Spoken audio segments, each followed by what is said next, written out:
Y'all make some noise for Charles McCauley the third.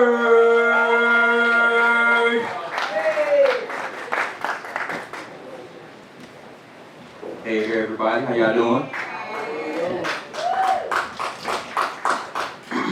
All right, so this is my first time. Oh, let me introduce myself. My name is Charles McCauley III. Like Mr. Marable said, I'm a freshman in college right now. I'll be marching band, but anyways, this is my first time. I'm a little nervous, so just bear with me. So I'm gonna start with one. So recently I just came back from Alabama State. Came from the Gump.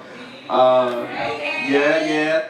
And so I had this English teacher there. I was going for STEM, so I had this English teacher, and she had us write poems and stuff. And so she was focusing on taking a stand and about freedom. So this is a poem I just wrote about, kind of like self-expression, just being able to be myself, whatever I was thinking about. So it's titled "Listen." Okay.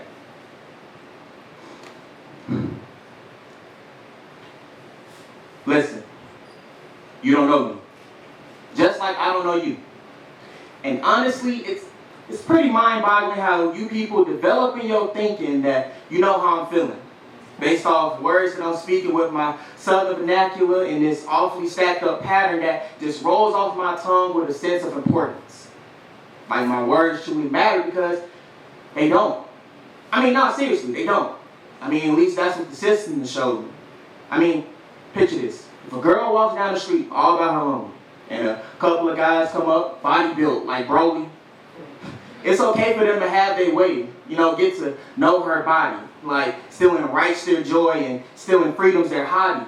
Same system that makes out young kings like me to come in rogues and bandits, vicious brutes and thugs, but I'm a cuddling type kid, wanting love and hugs, so yeah, you don't know me. There's no way you possibly could. You think just because you stole my people and filled their minds with your ideals, filled their hearts with your fear, and filled their stomachs with your unseasoned food, sorry, went off on a tangent. My mind's malnourished and in need of a bandage. I'm afraid of your understanding. The last man that tried to convey his feelings to you got a knee on his neck, so, The last man that tried to convey his feelings to you got a knee on his throat, so I might just have to take a note from my ancestors and jump off this boat. Can you imagine me walking down the street, normally with my friends, but tonight I'm all alone. Then some guys in all blue, body built like Poe, take out their nunchucks, I'm concussed on the ground, and how can you understand me when I never made a sound? Thank you.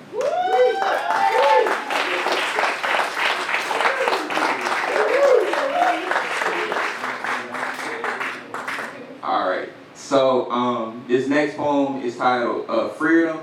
So we was in class we learned about acrostic poems. That's pretty much when you take a word, you and you pretty much make a line or a bar for each letter of the word. So I feel like freedom is such like a abstract thing that everyone has their own definition of it. And so I personally took it a step further and spelled it differently. And it's like I said, it's freedom. Y'all look like y'all confused. I'm gonna spell it out for you. All right.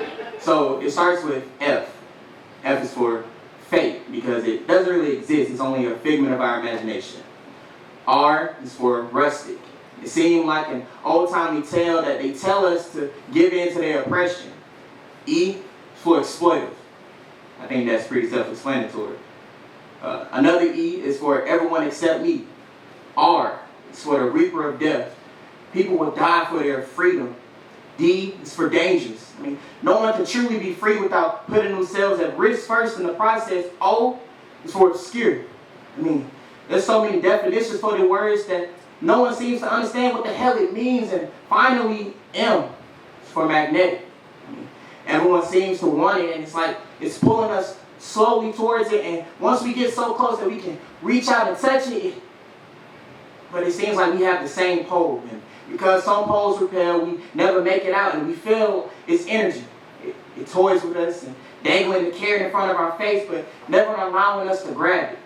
Always yanking it out of our grasp and leaving us to never truly know the feeling of it, but to only have an idea of what it is. Thank you.